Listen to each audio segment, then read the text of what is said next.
Welcome back to the latest episode of the CGA Tour podcast. As always, here I'm your host, Calvin Glenn Alexander. And on tonight's episode of the podcast, we're joined by Daniel Allen from the Stillwegian. He's a beat writer, and mainly I've found him covering Oklahoma State baseball, but of course he covers all the topics there.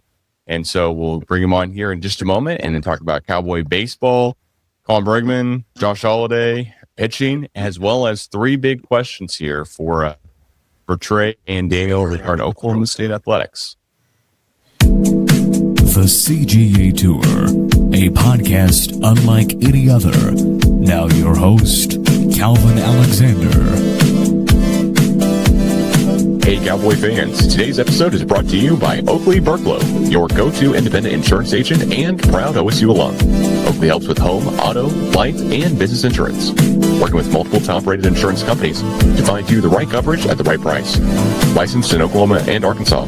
Call 918-280-9068 or email oakley.burklow@connectmyinsurance.com. Personal service, honest advice, and a fellow poke helping you protect what matters most. All right, well, welcome back here, and welcome back, Trey and Daniel. Daniel, how's it going? Thanks so much for joining. I'm doing all right, guys. Appreciate y'all having me. Of course. Yeah, I got to have a fellow Oklahoma State alum, fellow Collie alum as well, too, as we learned, although I don't know how much audio stuff you did. I did zero writing for the O'Collie, just audio, so it's a fun deal back in the day. Before Trey and I were doing the radio show, but now, of course, have you on.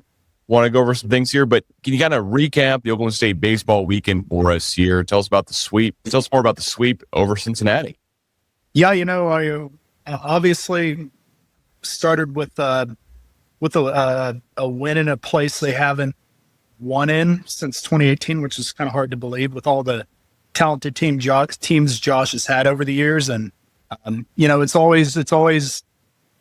Since I started with the O'Collie in 22, we made it a point to try and go down to Dallas every midweek game. And man, I've seen some gut from an OSU standpoint, some gut wrenching losses. I remember that 22 game where OSU led the whole time. Nolan McClain came in to close. They were number 3 in the country.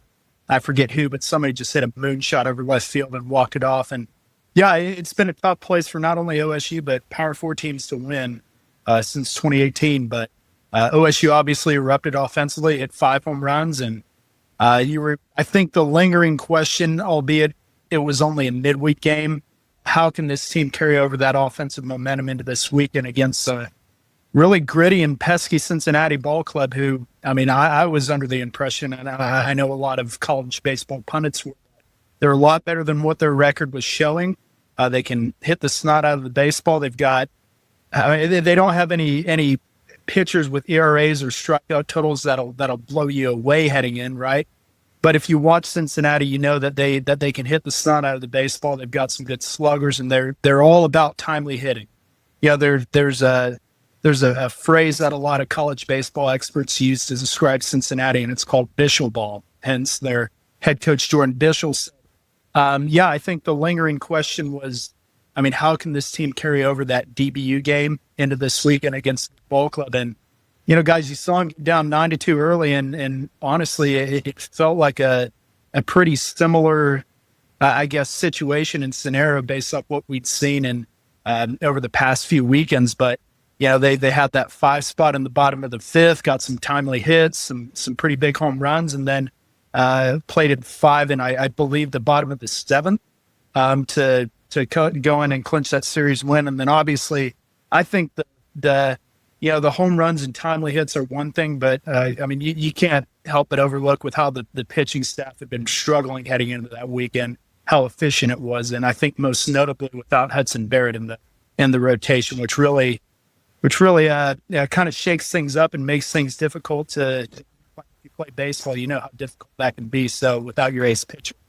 So you saw, Josh told us after the game Saturday that had Stormy not come in, entered in relief on Saturday, he probably would have started Sunday. So, heading in, I remember going home and I'm wondering, okay, how the heck they need this sweep from not only an RPI, but resume standpoint.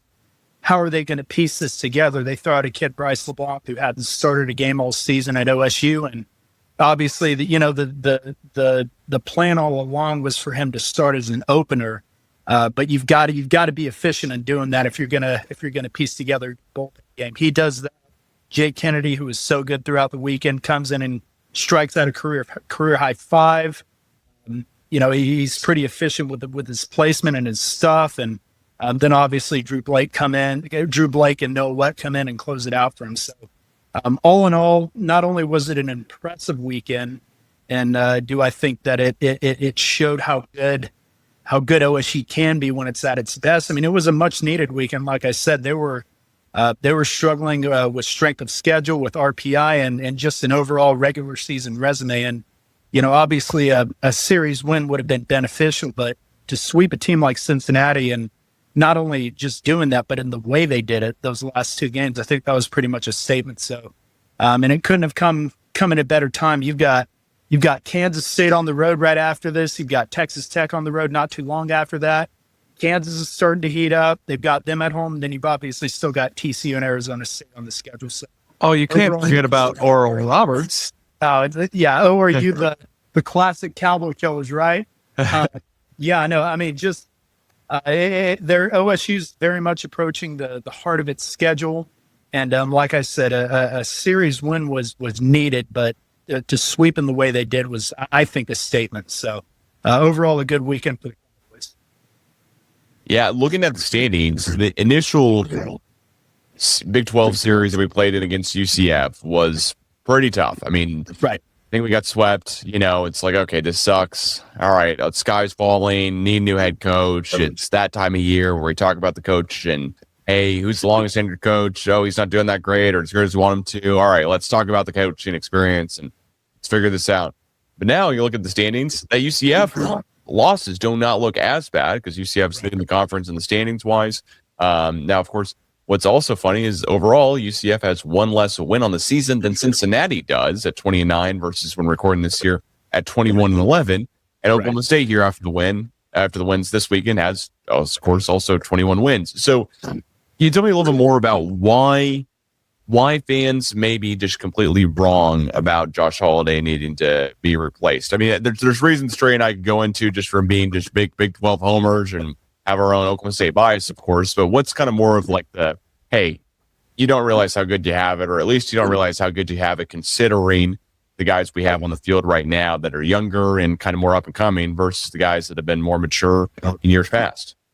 Yeah, I think it's a complex subject for sure, because I understand both sides of the argument, right? I mean, you look at a program with Oklahoma State that has so much history that's had, God knows how many prominent big league names come through. And then that, like I said, correlates with the history, the facilities, the ballpark, and just all of it, right? You look at Oklahoma State and you think not only every 4 or 5 years, but every 2-3 years, that's a program that should probably be contending not only for conference championships, but at the same time, OSU's one of 4 programs since 2013, and I will point this, since Josh was hired, it's Oklahoma State, Vanderbilt, Florida, or I guess one of 5 programs, Oklahoma State, Vanderbilt, Florida, DBU, and LSU, that have made a regional every year since then. And, outside of DBU, those are 3 college baseball powerhouses, guys. It's hard to make a regional every single year. And, it kind of, with the Josh Holliday thing, with fans wanting him gone, it's kind of like a situation with, I don't know if we have any Yankees listeners, right? Or a better example, the Dodgers, right? After all those postseason chokes, they Dodgers fans nationwide wanted Dave Roberts gone. Now, can you correlate all of what the Dodgers are doing right now to Dave Roberts? Probably not. They're going out and buying the best talent in baseball, but nonetheless, you've got to manage and you've got to coach those guys. A lot correlates with team product to coaching, right? And so I say that because, OSU's been one of the most consistent programs in college baseball for the past decade and a half under Josh, right? And, he's still recruiting at a very high level. They just had the number 5 recruiting class coming in. They've, I believe, to some sites have a top 10 recruiting class coming in. Simultaneously, like I said, I understand both sides of the argument. they've had a lot of really good talent come in the past 3-4 years. They haven't been able to get over that regional hump. I will point out, it depends. I mean, if you watch college baseball a lot, you know how the game's evolved over the years, right? It's hard to make it to Omaha, guys. Yeah. It's really hard to make it to Omaha. Like back then, it used to be you go from regional, they didn't have super regionals back then. And that's back in the days in 1980s when OSU did log that what's still an NCAA standing record, 8 straight consecutive Omaha appearances, right? It's a lot harder to make it to Omaha nowadays. But like I said, there's an argument to be made that Josh has had a lot of talent come through since 2021. He's had some guys who are really fun to cover. Rock Riggio, I think that's one of my favorite guys to cover. Carson Banners, Noel McLean, you see them tearing it up with the Mets. Victor Medeiros, Justin Campbell, who was a stud in college, and now he finally, he's making his professional debut, and with the Guardians farm system, he's had a lot of talent, guys. And granted, like I said, there's an argument to be made because they haven't got over that regional hump. But if you want to go year by year, we can do that. 2022.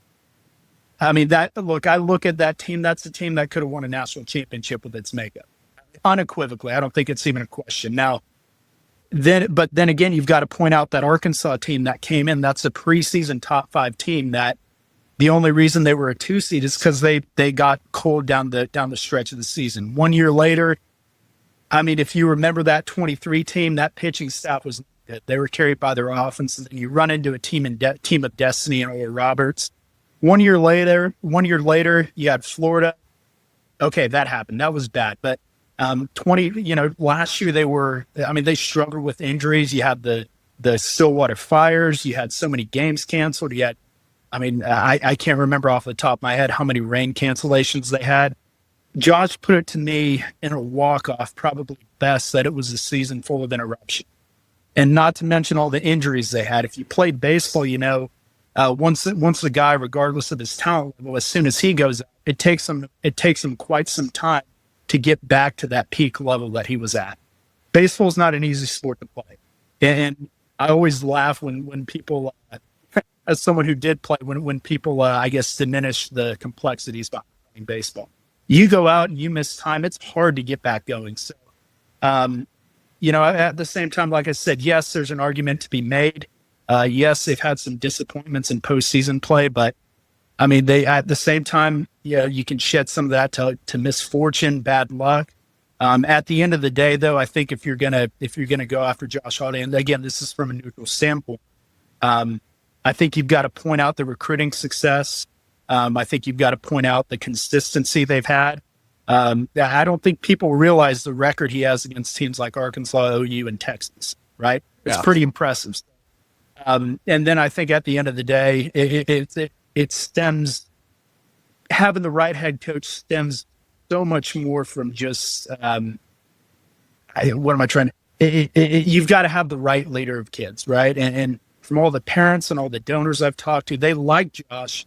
Obviously, they're starting to get frustrated with the lack of postseason success. But, at the end of the day, like I said at the beginning, it's a touchy subject. There's a lot of double-sided arguments, double-edged swords. But, I think it all stems from consistency. OSU's been one of the most consistent programs in the country, and they had a slow start this year, but if you've watched the team the past week or two, they've really started to get it going. So we'll see.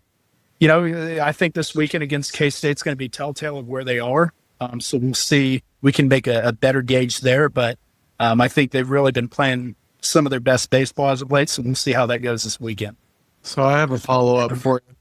So you were kind of mentioning the Dodgers and how they've been doing well with, money and everything like that. So how do you think Holliday's been doing with the NIL and how that whole process has been going for him since it's been implemented? Right. That's a really good point. So, baseball and OSU is not the only program.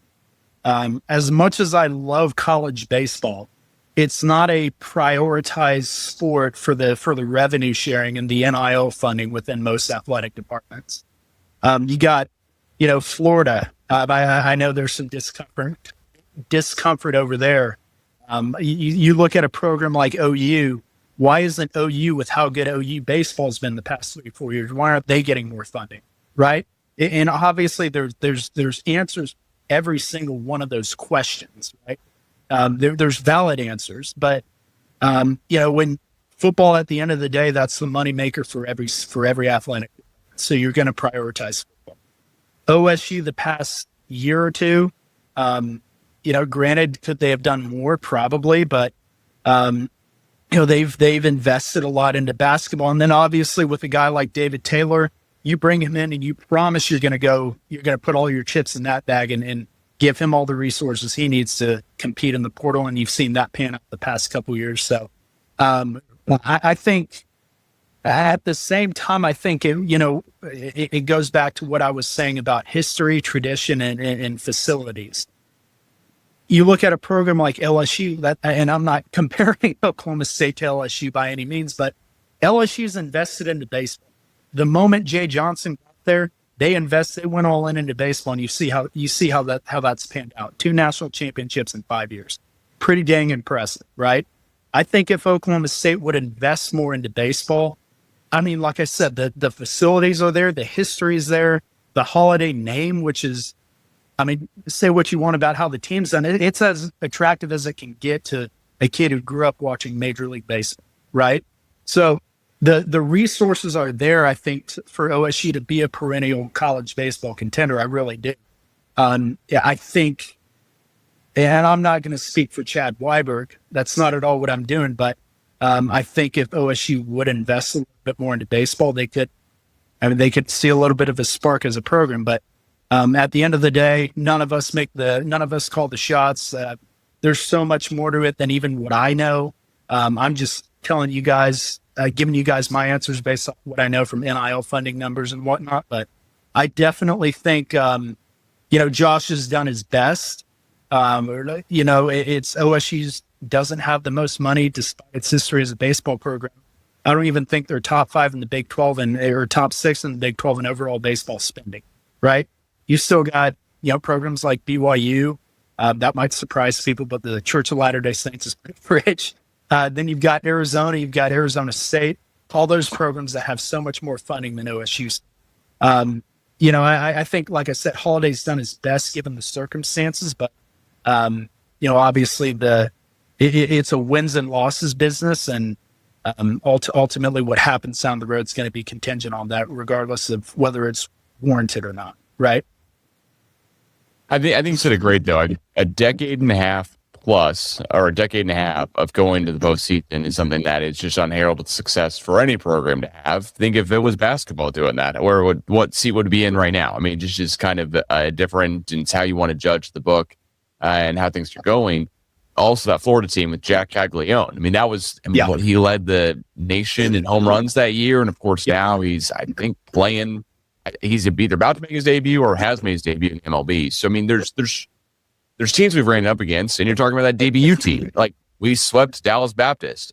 That's not being tweeted out by your, no name account or whatever on X trying to get some followers or something like that. That's being tweeted out by the university, right? Like, that is a proud moment that we did that, and for good reason. They make the postseason every single year, it sounds like, as well too.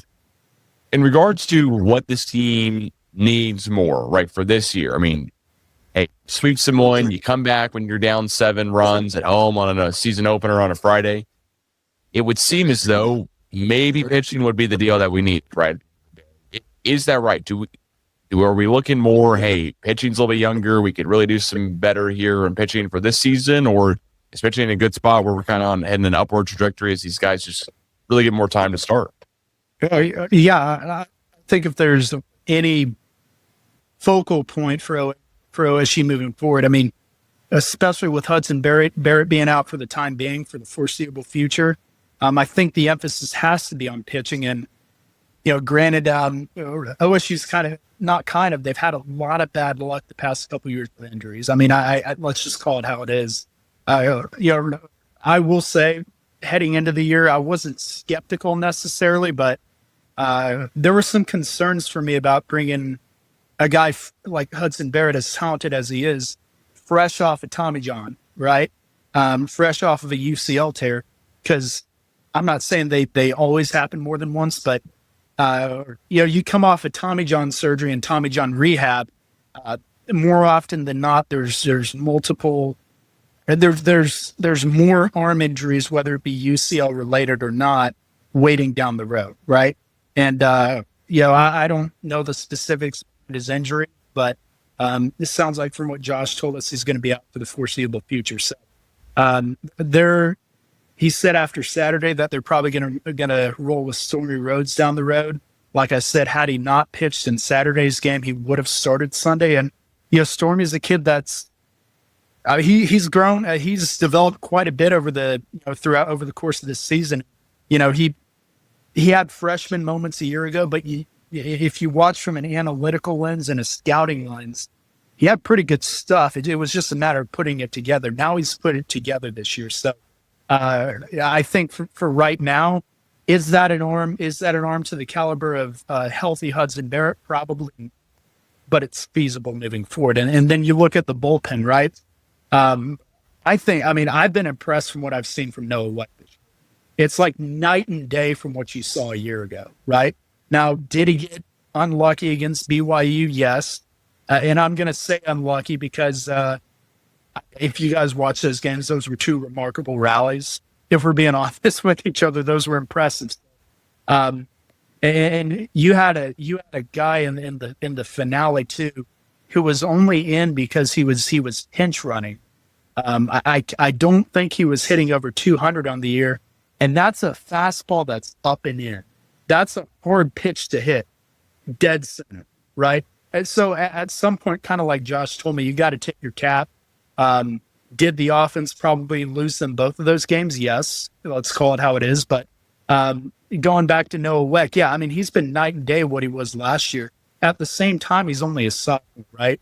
We got a lot of first-year prospects in this bullpen, and I think that was pretty much my concern for OSU heading into the year. I figured the offense would be less one-dimensional than it was a year ago because of who was available and what they brought in, right?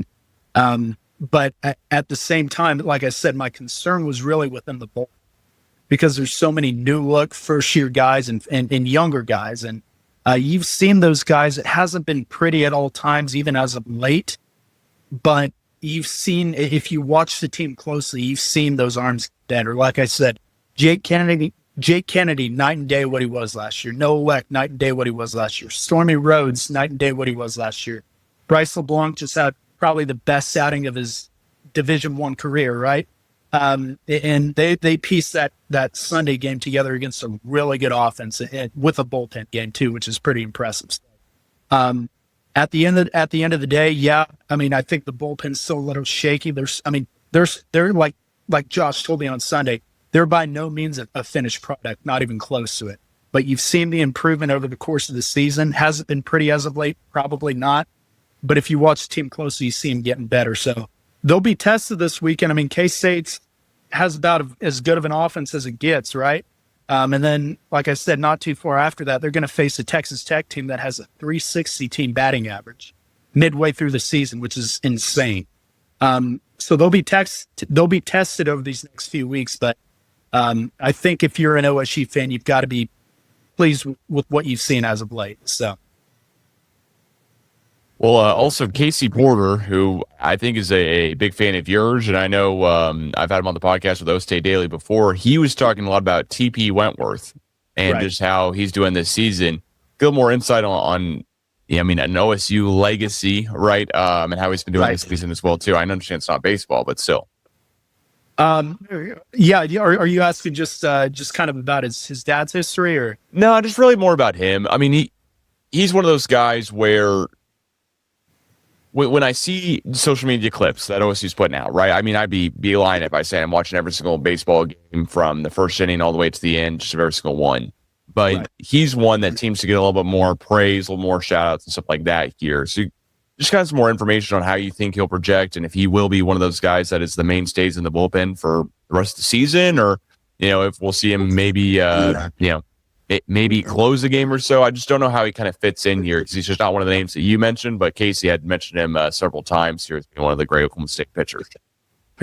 Yeah, Josh, that was one of the, I mean, like Casey said, or has said, that's one of the prospects that he was really raving over through fall camp. And I think at times on the mound, you've seen him. I mean, you've seen why. I think the most impressive thing about TP is what a lot of baseball, I don't know if you want to say casuals or people don't understand the game in depth, right? How difficult it is to be a two-way player, right? And Josh, it's weird. Not too long ago, like 2 or 3 years ago, he had two of the better two-way players, if not best two players in college baseball. And like I said, both those guys are tearing it up on the New York Mets right now. So, am I comparing TP Wentworth to Nolan McLean and Carson Bench? No, those are rare products that Josh and Co really struck gold. As for TP, he can hit the snot out of the baseball.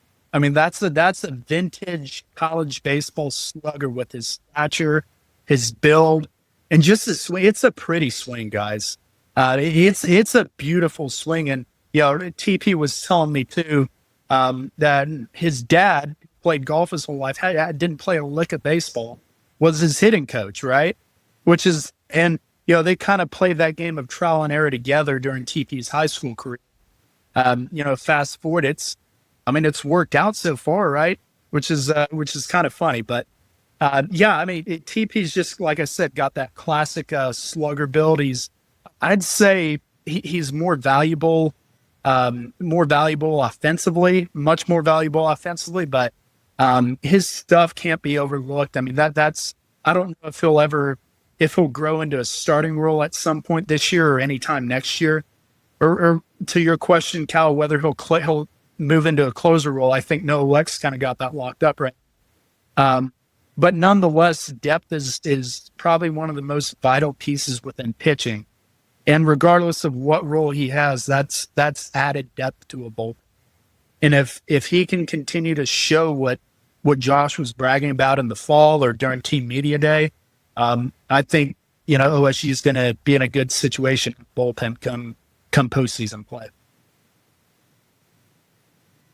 Yeah, well, the other guy who's been, I guess, just a bad segue here, but the guy who's been hitting the crap out of the ball, but also got hit by a ball this weekend, was Colin Bregman, right? So, right. What do you have to say about Colin so far this season? He seems like he is just killing it in every single chance he has. And, of course, this past weekend was one that was highlighted as well just for hitting multiple home runs and Friday's game, right? And he has two of his plate appearances go out of the ballpark. Great to see. Yeah, Colin, I don't want to say a sluggish start to the year, but I guess in terms of what Josh and the coaching staff expected out of him, I mean, let's call it how it is, kind of a slow start, right? And, he sporadic hits.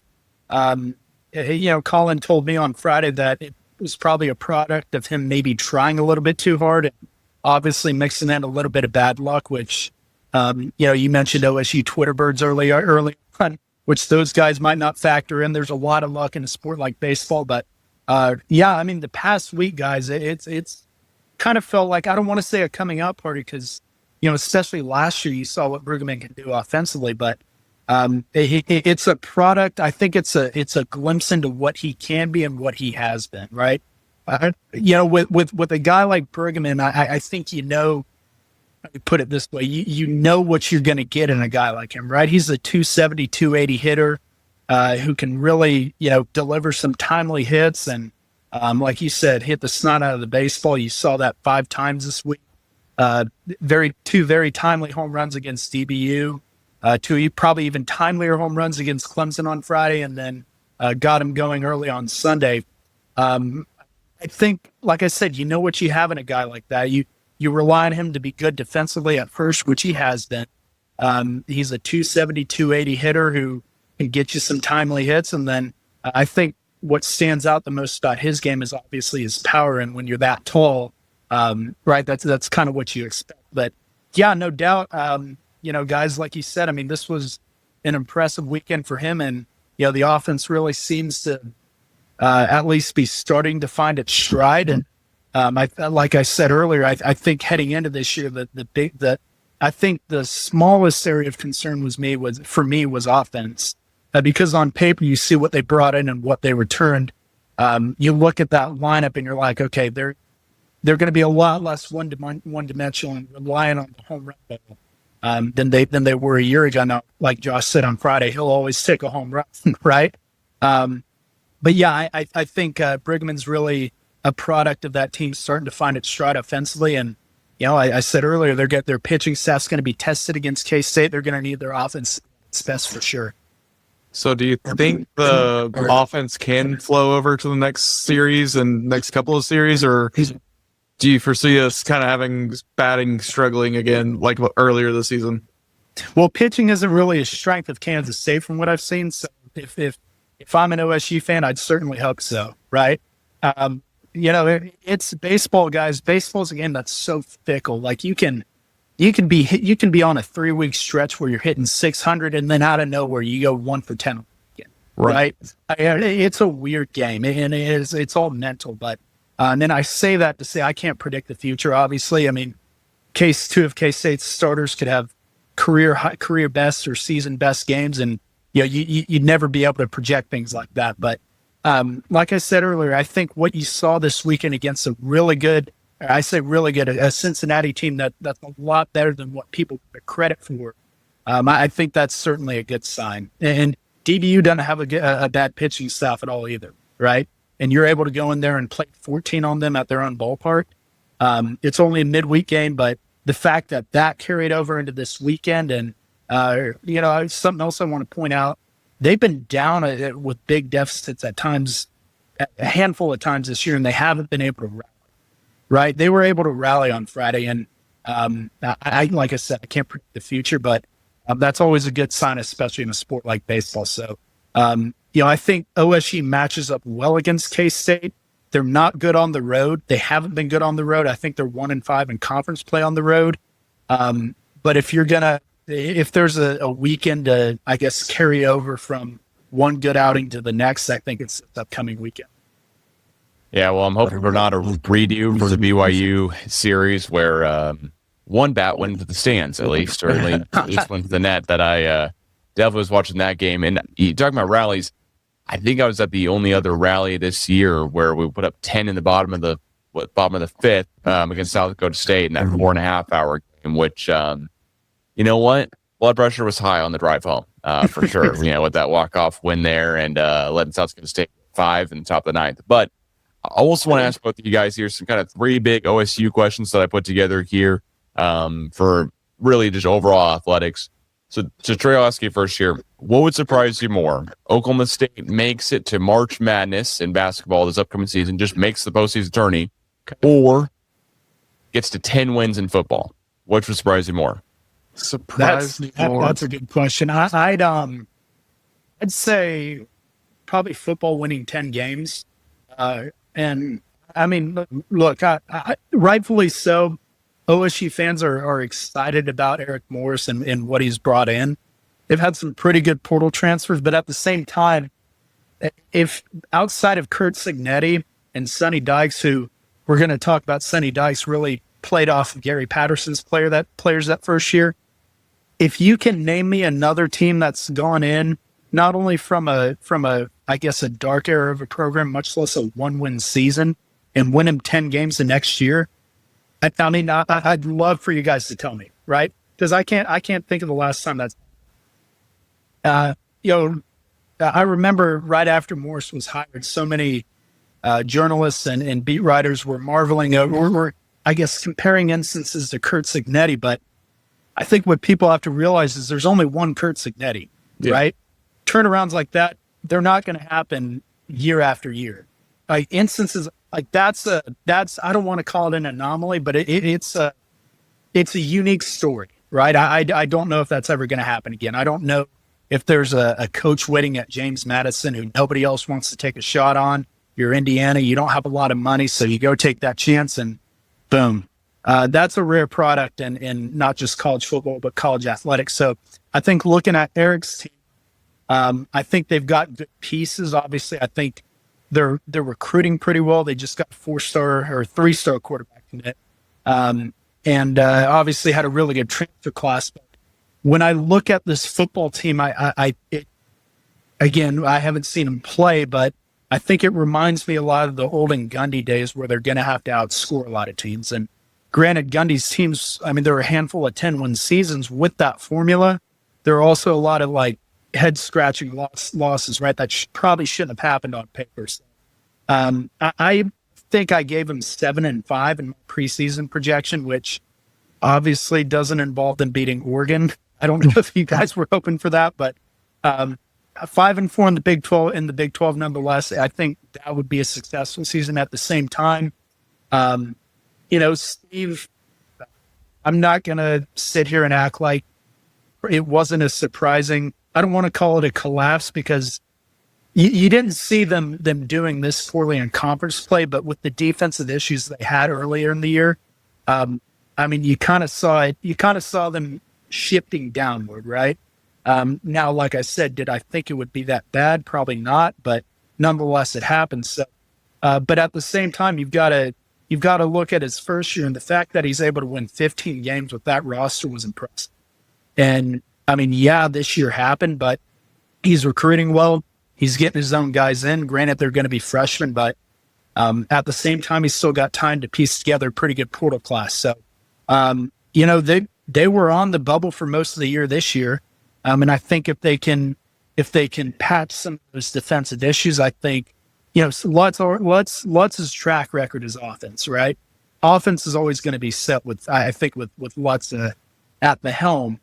But if he can get some good prospects out of the portal and patch some of those defensive issues, I think we could see OSU in the tournament next year. So, to answer your question, very long answer to your question, but I think what would surprise me more is probably OSU winning 10 games just because it's Eric's first year. See, I'm the opposite. I'm going with the making an NCAA tournament just because of how our downfall throughout the year. The only great win that we had was BYU. And that was kind of a ref call almost, you want to say? I know that's, hindsight looking back at it, but that's what I feel like right now is that was our big win of the year. And yes, I know he's getting his own people coming in and everything like that, but I still don't see us making the tournament unless we have a big downfall from everybody above us. Right. Well, the best recruit Steve Lutz will ever have or has ever had, whatever way you want to word it, will be this year in Latrell Almond, McDonald's All-American. He's been at other programs beforehand that have not been able to recruit a McDonald's All-American. Now he gets to the Big 12, has the opportunity to do so. To me, it's the easy answer is March Madness. I would be like, hey, you know what? I won't be surprised at all if we make March Madness because, like you said, Daniel, we've been on the bubble. If Parsifal doesn't go down with an injury, if Anthony Roy doesn't pull up some 1-7 3-point shooting game where he's just real streaky and, not to really penalize him or point that out specifically as a bad thing, but just if you're not playing with this team that has a bunch of inconsistencies, a bunch of kind of mashing together that is inconsistently defensive by far and away, then I think you just got a much better team. Next year, you've got Jalen Montinati, Oklahoma, the state of Oklahoma's highest scorer ever.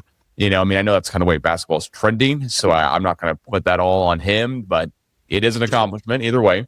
I would say, hey, if they win 10 games this year and they win 6, we're saying 7 conference games because I'm not counting the Oregon one.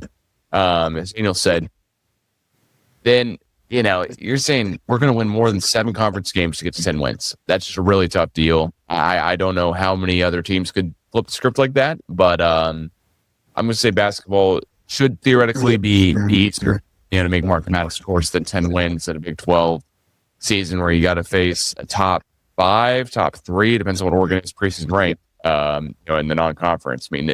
We will have an easy non-conference schedule outside of Oregon, but with Oregon, I'm still not counting the Tulsa a win until it happens, just because last year just kind of gives me so much a stomach bug to think about as is that Oregon Tulsa game. Next question here I've got for you guys is, what do you think happens here with OSU baseball at the end of the season? Do you think we host a regional? Do you think we make Scaldwell Series? What are your realistic expectations for Oklahoma State baseball for this year? Well, I want to point out OU's team in 22. Now, am I comparing this year's OSU team to that team? By no means, but I think not just with that OU team, but any team that's made a surprise run in the postseason. It's you've got to have timely offense, but it's been really built on pitching, right?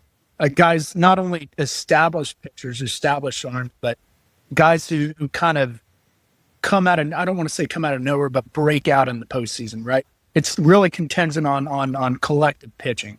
So, I think if OSU's arms can continue to develop and get better, I'm not calling a college World Series run by no means, but I think they could be competitive in regional play.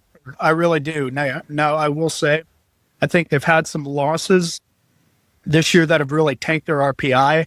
I think specifically you look at not only that BYU series loss, but that, I mean, I was surprised looking at their RPI right after they lost that Gardner-Webb game. That tanked their RPI badly. So, I think they've already had some pretty bad losses. Now, granted, if they really just get going and say they finish 20-10 in Big 12 play, which I'm not forecasting by any means, but say they were to do that and make a run in the Big 12 tournament, yeah, I mean, hosting would be feasible. It wouldn't be far-fetched, but if you're asking me where I think this team stands right now, I think they're getting hot at the right time, which is what Josh's teams tend to do at this point in the season. And then I think they could be a lethal 2-seed somewhere. You've obviously got to see how Stormy Rhodes handles being the starter for however long he is, if they can get Hudson Barrett back. But Ethan Lund, I mean, that's a high rising prospect. He's obviously got to get the walks under control. But I mean, that's a high strikeout guy, high velocity, great stuff. Mario Pesca is a veteran presence.